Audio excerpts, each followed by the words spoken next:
আল্লাহ আমার রব, এই রবি আমার সব। দামে দামে তুন মনে তারি অনুভব। তোমার দুনিয়াতে আমি যেদিকে তাকাই, অথই নিয়ামতে ডুবে আছি সবাই। পাক পাখালির গানে শুনি তসবিহ কালো রব, তসবিহ কালো রব। আল্লাহ আমার রব, এই রবি আমার সব। আসসালামু আলাইকুম প্রিয় দর্শক, আপনারা যারা দেশে আছেন প্রবাসে, সবাইকে অনেক অনেক প্রীতি ও শুভেচ্ছা। শুরু হলো আপনাদের প্রশ্ন নিয়ে আপনাদেরই প্রিয় অনুষ্ঠান আপনার জিজ্ঞাসা। আপনাদের সাথে আছি আমি জয়নুল আবেদিন আজাদ। আজকেও আপনাদের প্রশ্নের জিজ্ঞাসার জবাব দিচ্ছেন বিশিষ্ট আলেম ডক্টর মোহাম্মদ সাইফুল্লাহ। আসসালামু আলাইকুম ওয়া রাহমাতুল্লাহি ওয়া বারাকাতুহু। প্রিয় দর্শক, চলুন তাহলে জিজ্ঞাসার জগতে। আজকের প্রথম ইমেলটি পাঠিয়েছেন ময়মনসিংহ থেকে মোহাম্মদ আমির হোসেন মিজান। লিখেছেন, আপনার জিজ্ঞাসা অনুষ্ঠানটি আমার খুবই ভালো লাগে। মিডিয়াতে এমন একটি অনুষ্ঠান প্রচারে আমরা ইসলাম সম্পর্কে বিভিন্ন বিভ্রান্তিমুক্ত ও সঠিক বিষয় জানতে পেরে খুবই উপকৃত হচ্ছি। এজন্য আপনাদের অনেক অনেক জাযাকাল্লাহ। কিছু প্রশ্ন জানার ছিল। প্রথমে করার ক্ষেত্রে কোনো পার্থক্য রয়েছে? ধন্যবাদ এই ভাইকে। তিনি যে প্রশ্নটি করেছেন যে পুরুষ ও মহিলাদের সলাতের মধ্যে, নামাজের মধ্যে কোনো পার্থক্য আছে কিনা, এই মাসালার উত্তর আমার মনে হচ্ছে যেন আমরা এই টেলিভিশনে অনেক সময় দিতে হয়, বহুবার দিয়েছি, বহুবার বলেছি। আমাদেরকে একটি বিষয় জানতে হবে, সেটা হচ্ছে এই রাসূলুল্লাহ সাল্লাল্লাহু আলাইহি ওয়াসাল্লাম সলাত আদায় করেছেন। সলাত আদায় করার পর রাসূলুল্লাহ সাল্লাল্লাহু আলাইহি ওয়াসাল্লাম তার সাহাবীদেরকে নির্দেশ দিয়েছেন। সহিহ বুখারী হাদিসের মধ্যে এসেছে, রাসূলুল্লাহ সাল্লাল্লাহু আলাইহি ওয়াসাল্লাম বলেছেন, সল্লু কামা রাআইতুমুনি উসাল্লি, তোমরা সলাত আদায় করো যেভাবে আমাকে সলাত আদায় করতে দেখেছো। এটি রাসূলুল্লাহ সাল্লাল্লাহু আলাইহি ওয়াসাল্লাম নির্দেশনা। সেখানে রাসূলুল্লাহ সাল্লাল্লাহু আলাইহি ওয়াসাল্লাম নারী এবং পুরুষের সলাতের মধ্যে কোনো পার্থক্য করেননি।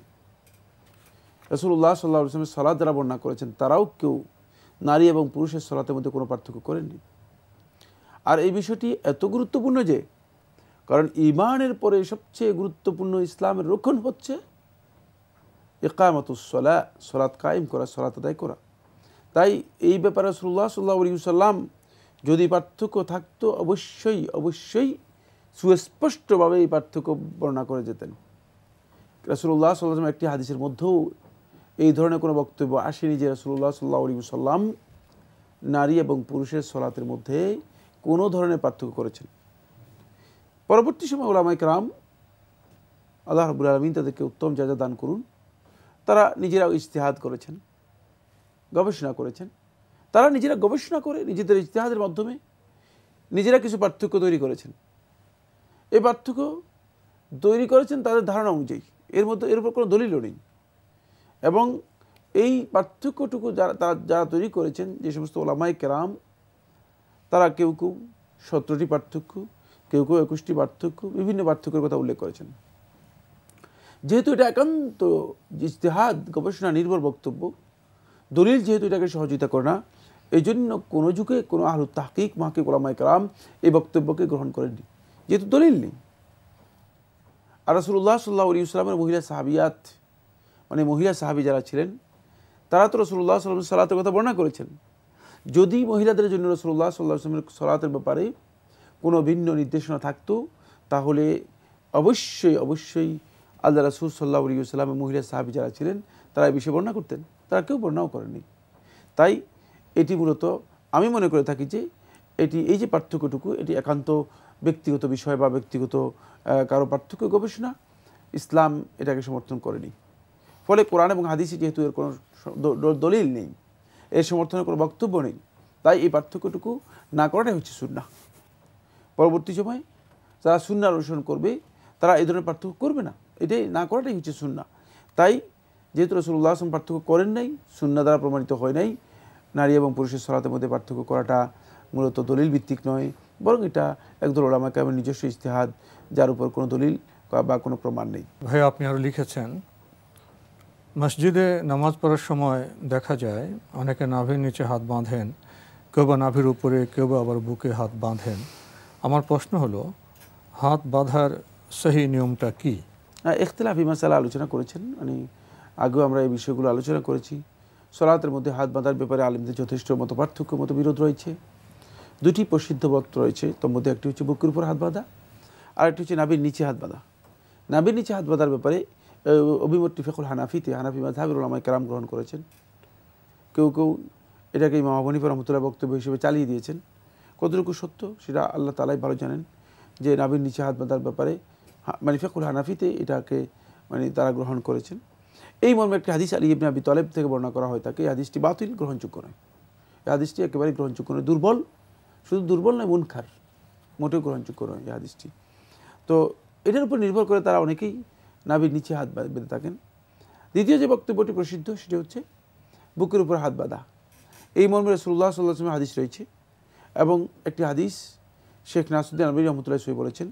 এটাকে এর আগে ইবনে হিব্বান রহমতুল্লাহ সহি বলেছেন, ইবনে খুজাইমা রহমতুল্লাহ সহি বলেছেন, আরও অনেক আহলুত তাহকিক মুহাক্কিক উলামায়ে কেরাম সহি বলেছেন। এবং এই মর্মে আরেকটি হাদিস রয়েছে ওয়াইল ইবনে হুজুর থেকে, আবু মুআল বাহরি থেকে, সেটাও সহি হাদিস দ্বারা সাব্যস্ত হয়েছে, সহি বর্ণনার মাধ্যমে সাব্যস্ত হয়েছে। ফলে দেখা গিয়েছে যে বুকের উপর হাত বাঁধার ব্যাপারে বর্ণনাগুলো সহি হওয়ার কারণে একদল উলামায়ে কেরাম সেটাকে গুরুত্ব দিয়েছেন এবং সেটাকে সুন্নাহর অনুসরণ বলেছেন। কারণ সুন্নাহর অনুসরণের ক্ষেত্রে আমরা দেখব সলফে সালেহীনের আমল কী সাব্যস্ত হয়েছে। আমরা যখন সলফে সালেহীন বলতে সাহাবী এবং যারা সাহাবীদের সত্যিকার ইহসানের সাথে, সত্যিকার উত্তম আনুগত্যের সাথে সাহাবীদের যারা অনুসরণ করেছেন, তাদের দিকে আমরা যখন তাকাবো দেখতে পাবো এরা সবাই মূলত বুকের উপর হাত বাঁধার বক্তব্য দিয়েছেন এবং বুকের উপরই হাত বেঁধেছেন। তাই এই ক্ষেত্রে আমরা দেখতে পেয়েছি যে যেভাবে হাদিসের মধ্যে রয়েছে, সহি হাদিসের মধ্যে ঠিক সেভাবে আমলে মূলত প্রমাণিত হয়েছে, সহি আমল সেটি হচ্ছে বুকের উপর হাত বাঁধার ব্যাপারে। তাই যদি কেউ মনে করে যে তিনি বুকের উপর হাত বাঁধতে চান, সুন্নাহ অনুসরণ করতে চান, তিনি করতে পারেন। আর বাকি যদি কেউ মনে করেন না আমি যে ইজতিহাদ রয়েছে সেই ইজতিহাদ অনুযায়ী আমল করব, তিনি তাও করতে পারেন। এতে নামাজের ক্ষতি হবে না, কিন্তু এতে তিনি সুন্নাহ অনুসরণ করলেন না। সালাতের মধ্যে কোনো ব্যক্তি সালাতের মধ্যে সুন্নাহ অনুসরণ করেন, তার যে বিধান আর যিনি সুন্নাহ অনুসরণ করলেন না, দুইয়ের কিন্তু মান সমান, ফজিলত থেকে তিনি অবশ্যই ফজিলত থেকে মাহরুম হবেন, যেহেতু রাসূলুল্লাহ সাল্লাল্লাহু আলাইহি ওয়াসাল্লামের সুন্নাহ অনুসরণ তিনি করেননি। ভাই, আপনি আরও লিখেছেন তাশাহুদে আঙ্গুল ওঠানোর সহি নিয়মটা কি, কখন কিভাবে আঙ্গুল উঠাতে হবে? এটি একেবারেই মানে একটি ছোট্ট মাসআলা, এটা নিয়ে যথেষ্ট বিতর্ক তৈরি করে লোকদের মাঝে একটা বিভ্রান্তি তৈরি করা হচ্ছে, খুব প্রয়োজনীয় বিষয় না। এটি মুস্তাহাব মাসআলা। তাশাহুদের মধ্যে যখন কোনো ভাই বসবেন, তিনি ডান হাতকে মানে এই ডান হাতের এই তিনটি আঙ্গুলকে তিনি বাম হাতে এখানে একটা সার্কেলের রিংয়ের মতো করবেন, তারপরে আঙ্গুল উঠাবেন। আঙ্গুল উঠিয়ে তিনি ইশারা করবেন, ইউহাররিকুহা, তিনটা নাড়াবেন, ও আশারা বিহা হাদিসের মধ্যে এসেছে, এবং সে দিয়ে ইশারা করবেন। এখানে তাওহীদের ইশারা, এর মাধ্যমে মূলত তাওহীদকে বোঝায়। এই জন্য এই আঙ্গুলের নাম হচ্ছে কিন্তু শাহাদাত আঙ্গুলি, মানে এটার নাম হচ্ছে শাহাদাত আঙ্গুলি। কেন শাহাদাত আঙ্গুলি? এর মাধ্যমে শাহাদাত দিচ্ছেন, সাক্ষ্য দিচ্ছেন আপনি আল্লাহ সুবহানাহু ওয়া তাআলার একত্ববাদের, তাওহীদের ঘোষণা দিচ্ছেন। তাই এটি ইশারার মাধ্যমে আপনি ইশারা করবেন, এবং এটা রাসূলুল্লাহ সাল্লাল্লাহু আলাইহি ওয়াসাল্লামের হাদিস দ্বারা প্রমাণিত হয়েছে, সহিহ হাদিসের মধ্যে এসেছে। যদি কেউ এটি করেন, তিনি করতে পারেন, তবে এটা মুস্তাহাব, এটা ফরজ ওয়াজিব বা বাধ্যতামূলক কোনো বিষয় না। তবে এই নিয়ে যে কেওয়াজ তৈরি করা হচ্ছে, মানে ঝগড়া তৈরি করা হচ্ছে, বিবাদ, এমনকি সালাতের মধ্যে মানে শেষ পর্যন্ত পরস্পরের মধ্যে মারপিট পর্যন্ত আমার কানে আসছে, এবং লোকেরা, আমি জানি না যে মানে যেহেতু সুন্নাহর মধ্যে এসেছে, আরেকজন লোকের এখানে মাথা ব্যথা কিসের? যেমন আপনি একটা আমল করবেন, যে জানলেন তিনি করবেন, যে জানলেন না তিনি করবেন না, তাকে তো আর কেউ বাধা দিচ্ছে না। কিন্তু আমাদের বিভ্রান্তি হচ্ছে এই যে আমি যেটা জানি না, মানে আমি সেটা হতেই দিব না। এটা কোন ধরনের কথা? এটা কোন মূর্খতা? এটা সত্যিকার অর্থে আমাদের মধ্যে ভুল। এই প্র্যাকটিস আমাদের উচিত হবে না। কোনো বিষয় সম্পর্কে না জানলে আমার জানা দরকার, মানে জেনে নিয়ে সেটাকে যদি আমার আমলকে আমি সংশোধন করতে পারি, আমার আমলকে আমি সমৃদ্ধ করতে পারি, তাহলে আমি একটা ভালো কাজ করলাম, কোনো সন্দেহ নেই। কিন্তু যদি না জানি আমি, তাহলে আমি চুপ থাকবো। আমি বলবো যে ভাই আমার জিনিসটা এখনো জানা হয়নি, আমি জানতে পারিনি, এতটুকু যথেষ্ট। কিন্তু আমরা বাড়াবাড়ি করব, আমরা লোকদের উপর আক্রমণ করব, মানে লোকদেরকে আমরা মানে এই ব্যাপারে বারণ করব, নিষেধ করব, বাধা দিব, প্রতিবাদ করব, মানে এই ধরনের কথাগুলো মূলত কাজগুলো সত্যিকার অর্থে গর্হিত কাজ, এবং এগুলোর কারণে মূলত আমাদের মধ্যে বিশাল ফিতনা, বিপর্যয় নেমে আসতেছে, বিশেষ করে মুসলিম উম্মার মধ্যে বড় ধরনের বিপর্যয় নেমে আসতেছে। তাশাহুদ প্রশ্ন আরেকটি বিষয় এসে যায়, তাশাহুদে শাহাদাত আঙ্গুলি আমরা নাড়াবো, এটা আবার কেউ কেউ বলেন যখন আল্লাহ নাম আসবে তখন নাড়াবো। অনেক কথা রয়েছে এখানে, যে কোনো একটা করতে পারে, এটি সম্পূর্ণ ইজতিহাদি বিষয়। জি দর্শক, আমাদের ভাই আরও প্রশ্ন করেছেন। আমাকে একজন বললেন মসজিদে ফরজ নামাজ শেষ হওয়ার পর এবং জুম্মার 2 রাকাত ফরজ নামাজের পর ইমামের সাথে সম্মিলিত মোনাজাত ধরা বেদাত, আসলে কি তাই? আর ফরজ নামাজের পরে দোয়া কবুল হওয়ার সম্ভাবনা বেশি আমি শুনেছি, তাহলে আমি কিভাবে দোয়া করব? আর আমি কি নফল নামাজ পড়েও হাত তুলে দোয়া করতে পারবো না? হ্যাঁ, 3টি প্রশ্ন করেছেন। প্রথম প্রশ্নটি হচ্ছে ফরজ সালাতে পরে ইমামের সাথে সম্মিলিত যে দোয়া সেটি বেদাত কেউ কেউ বলেছেন। হ্যাঁ, বেদাত বলতে যদি রাসূলুল্লাহ সাল্লাল্লাহু আলাইহি ওয়াসাল্লাম সুন্নাহর কথা বলেন, ঠিক সুন্নাহর মধ্যে এই ধরনের কোনো বক্তব্য আসেনি।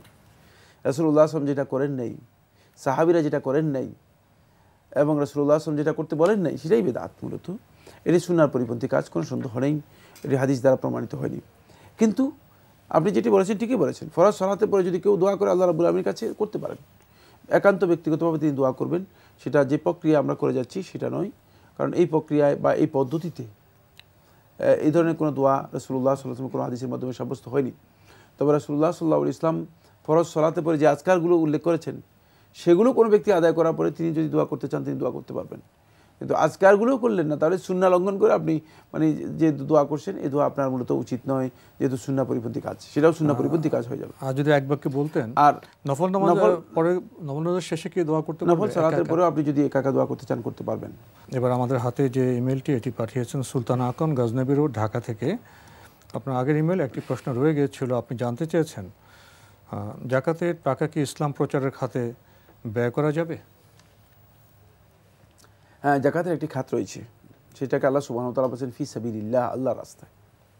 এই আল্লাহর রাস্তার খাতটি কি, কেন আল্লাহ সুবহানাহু ওয়া তাআলা এটাকে কমন করেছেন, এ নিয়ে আহলুত তাহকিক মাহকিক উলামায়ে কেরাম বিভিন্ন বক্তব্য দিয়েছেন। কিন্তু দুটি বক্তব্যে তারা একমত হয়েছেন। দুটি বক্তব্যে বা দুটি বিষয়কে তারা এর মধ্যে ইনক্লুড করার ব্যাপারে, অন্তর্ভুক্ত করার ব্যাপারে সমস্ত উলামায়ে কেরাম একমত হয়েছেন। সেটি হলো আল জিহাদ ফি সাবিলিল্লাহ, প্রথম আল্লাহর রাস্তায় জিহাদের জন্য। আল্লাহর রাস্তায় জিহাদের জন্য এটা ফি সাবিলিল্লাহ এর প্রথম অংশ বা প্রথম মানে বুঝায়, প্রাথমিকভাবেই যে ফি সাবিলিল্লাহ বলে এটাকে বুঝায়। আর জিহাদের মধ্যে অত্যন্ত গুরুত্বপূর্ণ দিক হচ্ছে, সেটি হচ্ছে আদ-দাওয়াতু ইলাল্লাহ, আল্লাহর দিকে মানুষদেরকে আহ্বান করা, দ্বীনের প্রচার প্রসার, দাওয়াতের কাজ করা। তো এই দাওয়াতের কাজও মূলত সমস্ত উলামায়ে কেরামের ঐক্যমতে এর মধ্যে অন্তর্ভুক্ত হবে। তাই দাওয়াত যদি কেউ দিতে চান, দাওয়াতের কাজে তিনি যদি তার জাকাতের টাকা ব্যয় করতে চান তাহলে তিনি করতে পারবেন, যেহেতু এই খাতে তিনি একটি খাত এর মধ্যে রয়েছে। তবে এখানে একটি গুরুত্বপূর্ণ বিষয় রয়ে গিয়েছে, সেটি হচ্ছে এই আল্লাহ সুবহানাহু ওয়া তাআলা যখন খাতগুলোর কথা উল্লেখ করেছেন, সেখানে আল্লাহ রাব্বুল আলামিন বান্দাদেরকে অনেক গুরুত্বপূর্ণ নির্দেশনা দিয়েছেন। বলেছেন ইন্নামাস সাদাকাতু লিল ফুকারাই ওয়াল মাসাকিন ওয়াল আমিলিনা আলাইহা ওয়াল মুআল্লাফাতি কুলুবুহুম ওয়া ফি সাবিলিল্লাহ। তা আল্লাহ রাব্বুল আলামিন সেখানে মানে কোরআনের মধ্যে সেখানে যেটা উল্লেখ করলেন, ইন্নামাস সাদাকাতু লিল ফুকারা ওয়াল মাসাকিন, প্রথমে ফকিরদের কথা উল্লেখ করেছেন, তারপর মিসকিনদের কথা উল্লেখ করেছেন। মানে এভাবে স্টেপ বাই স্টেপ আল্লাহ সুবহানাহু ওয়া তাআলা কোরআনে কারীমে সূরা আত-তাওবা 60 নম্বর আয়াতের মধ্যে স্টেপ বাই স্টেপ উল্লেখ করেছেন।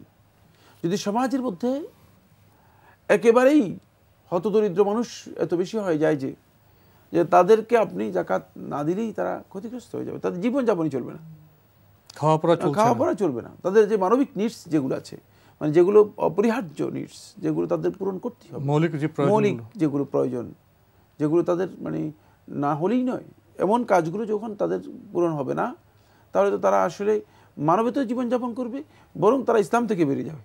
মানে যারা মুসলিম আছে তারা মানবিক আচরণ থেকে বেরিয়ে যাবে।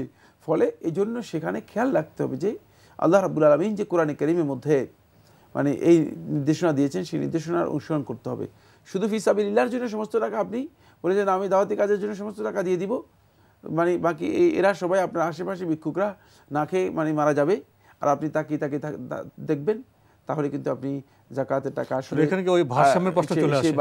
জাকাতের টাকা তিনি আসলে সত্যিকার জাকাতের যে খাতগুলো আল্লাহ তাআলা দিয়েছেন সেভাবে ব্যয় করতে পারেননি। সেখানে ভারসাম্যের ব্যাপার আছে, সেখানে উপলব্ধির ব্যাপার আছে, কারা কাদের কতটুকু দিতে পারবেন সেটি কোন খাতে প্রয়োজন কতটুকু করতে হবে সেটা আমাদেরকে বুঝতে হবে। জি প্রিয় দর্শক, আমরা খুবই গুরুত্বপূর্ণ বিষয়ে অবগত হলাম। এবার আমাদের হাতে যে ইমেলটি, এটি পাঠিয়েছেন মোহাম্মদ রাকিন আহমেদ, মাধবপুর, হবিগঞ্জ থেকে। আপনি লিখেছেন, অনেকে বলে থাকেন ডক্টর জাকির নায়েক ইহুদিদের দালাল, আবার শুনেছি সৌদি আরব ওনাকে পুরস্কারও দিয়েছে। আপনাদের কাছে জানতে চাই ডাক্তার জাকির নায়েক কি সত্যি ভণ্ড না ভালো? এইভাবে প্রশ্ন করেছেন যে অনেকে বলে থাকেন তিনি ইহুদিদের দালাল, ডাক্তার জাকির নায়েক এর কথা বলছেন। আবার অনেকে বলে থাকেন তিনি ভণ্ড। আসলে ভণ্ড না ভালো? মানে এটা আমার মনে হচ্ছে এই উত্তর, এটা প্রশ্নের উত্তর মানে এখানে আসার বিষয় ছিল না। আপনারা তার বক্তব্য শুনলেই হয়তো আপনাদের কমন সেন্স দিয়ে আপনারা এতটুকু উপলব্ধি করতে পারতেন যে এই লোকটাকে আসলে ভণ্ড না আসলে ভালো লোক। তার কথা শুনুন, তার বক্তব্য শুনলেই স্পষ্ট হবে। পৃথিবীতে কোনো ইহুদি দালাল নেই যে দালাল কোরআন এবং হাদিস দিয়ে দলিল দিয়ে বক্তব্য দেয়। কারণ ইহুদিরা কোরআন এবং হাদিসের প্রচারের কাজে মূলত লোক নিয়োগ দেয় নাই, কোথাও দেবে না। তারা তাদের এজেন্ডা বাস্তবায়ন করার জন্য লোক নিয়োগ দিতে পারে, তাও সেটা আমি জানি না কোথাও আদৌ এই ধরনের কিছু আছে কিনা। কিন্তু বাস্তব কথা হচ্ছে ইহুদি এবং খ্রিস্টানরা যদি তাদের এজেন্ডা বাস্তবায়ন করার জন্য লোক নিয়োগ দিয়ে থাকে, তাহলে সেটা তারা এজেন্ডা নির্ধারণ করে দিবে, কাজ নির্ধারণ করে দিবে। কোরআন হাদিস প্রচার করার জন্য, সহি ইসলাম প্রচার করার জন্য, আল্লাহ এবং তার রাসূলের বক্তব্য মানুষের সামনে তুলে ধরার জন্য ইহুদিরা টাকা দিয়ে লোক নিয়োগ দিবে, এই চিন্তা আপনার কোত্থেকে আসলো? এটা মূলত একদল মানে বিকৃত চিন্তার অধিকারী বন্ধু। তারা এই বিকৃত চিন্তার কারণে মানুষদেরকে তার এই সহি বক্তব্য থেকে প্রতারিত করার জন্য, তার এই সহি কথা থেকে মানুষদেরকে দূরে সরানোর জন্য, যাতে করে মানুষ তার বক্তব্য না শুনে, এই ধরনের বক্তব্য দিয়ে তাকে হেয় করার জন্য চেষ্টা করেছেন, বিভ্রান্তি ছড়ানোর জন্য চেষ্টা করেছেন যে এই লোকটা ইহুদিদের দালাল। ইহুদিদের দালাল মানে কিভাবে, তার কিসের ভিত্তিতে বলেছেন? আদৌ কি কারো কাছে কোনো ডকুমেন্ট আছে? আদৌ কোনো এভিডেন্স আছে? কেন অন্যায়ভাবে এই বক্তব্য মানুষের ব্যাপারে দিচ্ছেন? যে সমস্ত বন্ধুগণ দিচ্ছেন, আমি তাদেরকে অত্যন্ত বিনয়ের সাথে বলবো, আপনার কাছে কি ডকুমেন্ট আছে? অন্যথায় কিয়ামতের দিন আপনি আটকা পড়ে যাবেন। আপনি হয়তো নিজে দাবি করছেন যে আমি একটা ভালো কাজ করেছি, না, এই ভালো কাজ করেননি, কারণ এটি ভালো কাজ নয়। একজন ব্যক্তি সম্পর্কে না জেনে মন্তব্য করার মতো বড় কবিরা গুনাহ আর নেই। বড় কবিরা গুনাহগুলোর মধ্যে অন্তর্ভুক্ত। ধারণা করার সুযোগ নেই সেখানে। আপনি কি এভিডেন্সের ভিত্তিতে মানে আপনি বলছেন যে ইসলাম প্রচারের ক্ষেত্রে একজন লোক ইসলাম প্রচার করছে আর আপনি বলেন যে সে লোকটা ইহুদিদের দালাল? এখানে প্রসঙ্গত একটি বিষয় এসে যায়। সৌদি আরব তো আমরা জানি, এটা পত্রপত্রিকার রিপোর্ট বেরিয়েছে, খুব সম্মানিত পুরস্কারে পুরস্কৃত করেছেন ডক্টর জাকির নায়েককে। সৌদি আরব কি কোনো ব্যক্তিকে যারা ইহুদিদের দালালি করছেন তাকে পুরস্কার দেবেন? আর পুরস্কার বিষয়টা কী ছিল? দিনের প্রচারের জন্য। এটা তো একটি উদাহরণ যে কোনো ইহুদির দালালকে তো পুরস্কৃত করার কথা নয়। আর পুরস্কার তো দিয়েছেন দিনের ইসলামের প্রচারের জন্য। ইসলামের প্রচারণার কাজ তো কোনো ইহুদির দালালের কাজ হতে পারে না। ভাই, আসলে অনেক প্রশ্ন আমরা করি, এখানে বোধহয় আপনাদেরও একটি দায়িত্ব আছে। যিনি বলেন এই ধরনের কথা যে তিনি ইহুদিদের দালাল, তো তার কাছে তো আপনার দলিল চাওয়া উচিত। আপনি কি কথার ভিত্তিতে, কোন দলিলের ভিত্তিতে কথা বলছেন? তাহলে বোধহয় আপনার কাছে বিষয়টা আরও আগেই পরিষ্কার হয়ে যেতে পারত। প্রিয় দর্শক, এবার আমাদের হাতে আরও একটি ইমেল। এটি পাঠিয়েছেন শাহ সুলতানা, ইউনাইটেড কিংডম থেকে। আপনি লিখেছেন, after Salah we should read something known as আজকার which has a number of du'as etc. I was wondering, during Fajr time, must I read the azkar before sunrise, or is it okay for me to read some after sunrise? সকালবেলা দোয়াগুলো আপনি ফজরের আগেও পড়তে পারেন, ফজরের পরেও পড়তে পারেন, তবে সুন্নাহ হচ্ছে ফজরের পরে পড়া, মানে সূর্য উদিত হওয়ার পরে পড়া, যেহেতু এটাকেই সুবহ বলা হয় তাকে। জি, এবার আমাদের হাতে আরও একটি ইমেল। এটি পাঠিয়েছেন ফারহাদ। আপনি লিখেছেন, আমরা প্রবাসী, কিন্তু আপনাদের সাথে কি করে যোগাযোগ করব? তো আপনারা তো এখন ইমেলের মাধ্যমে আমাদের সাথে যোগাযোগ করলেন। এটি তো একটি যোগাযোগের মাধ্যম। ইমেলের মাধ্যমে আপনারা সহজে যোগাযোগ করতে পারেন। আর বিশেষ প্রয়োজন হলে আপনারা অফিসের টেলিফোন নম্বরে যোগাযোগ করতে পারেন। আর ইমেলের মাধ্যমে যোগাযোগ করা বোধহয় আপনাদের জন্য অনেক সহজ। প্রিয় দর্শক, এবার আমাদের হাতে আরও একটি ইমেল। এটি পাঠিয়েছেন কাজী শাহেদ সৌদি আরবের আবহা থেকে আপনি লিখেছেন, এত সুন্দর অনুষ্ঠানের জন্য অনেক অনেক ধন্যবাদ, সাথে আপনাদের দীর্ঘ জীবন কামনা করছি। আপনি আরও লিখেছেন, বিয়ের আগে একটা মেয়ের সাথে প্রেম ছিল আর কিছু মেয়ে সাথে ফ্রেন্ডশিপ ছিল। এখন আমি বিয়ে করেছি, আমার বউ আছে, বউকে সময় দেওয়ার পর আমি কি সেই প্রেমিকা বা মেয়ে বন্ধুর সাথে বন্ধু বা পরিচিত মানুষ হিসেবে যোগাযোগ করতে পারবো? এই সম্পর্কে ইসলাম কি বলে? না, এই যোগাযোগ করবেন না, এটি হারাম যোগাযোগ। তাহলে এর মাধ্যমে আপনি আবারও মানে নৈতিকভাবে অবক্ষয়ের দিকে চলে যাবেন। আসলে আপনার নৈতিক অবক্ষয় আগে ছিল, আপনি যেটা স্বীকার করেছেন। তো এখন আপনাকে উচিত ছিল যেটা, সেটা হলো মানে আপনার পরিবার পরিজনকে নিয়ে, স্ত্রী পুত্রদেরকে নিয়ে আপনাকে ভালো থাকা। সেক্ষেত্রে আপনাকে শয়তান এসে আবারও প্রতারিত করার জন্য চেষ্টা করছে, এই কাজ করবেন না, এটি হারাম। কারণ হচ্ছে এই ধরনের কোনো যোগাযোগ যেটা মূলত মানুষের মধ্যে মানে নৈতিকভাবে অবক্ষয়ের দিকে মানুষকে নিয়ে যায়, এগুলোর সাথে সম্পৃক্ত হওয়া জায়েজ নেই, এই কাজটুকু করবেন না, জি, এটি হারাম। আমরা আজকে আর প্রশ্ন নিতে পারছি না, এখানেই আমাদের শেষ করতে হচ্ছে। আপনাকে অনেক ধন্যবাদ। আপনাকে অশেষ ধন্যবাদ।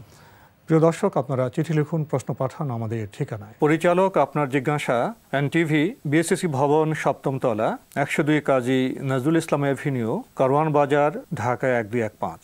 আপনারা ইমেলও করতে পারেন। আমাদের ইমেল অ্যাড্রেস আপনার জিজ্ঞাসা @ntvbd.com। দর্শক, আপনারা আমাদের এই অনুষ্ঠানটি এনটিভি অনলাইনেও দেখতে পারবেন। ভিজিট করুন www.ntvbd.com।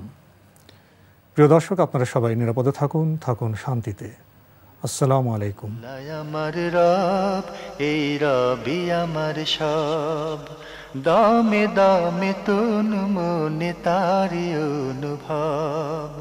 তোমার দুনিয়াতে আমি যেদিকে তাকাই, অথই নিয়ামতে ডুবে আছি সবাই। পাক পাখালির গানে শুনি তসবিহ কলরব।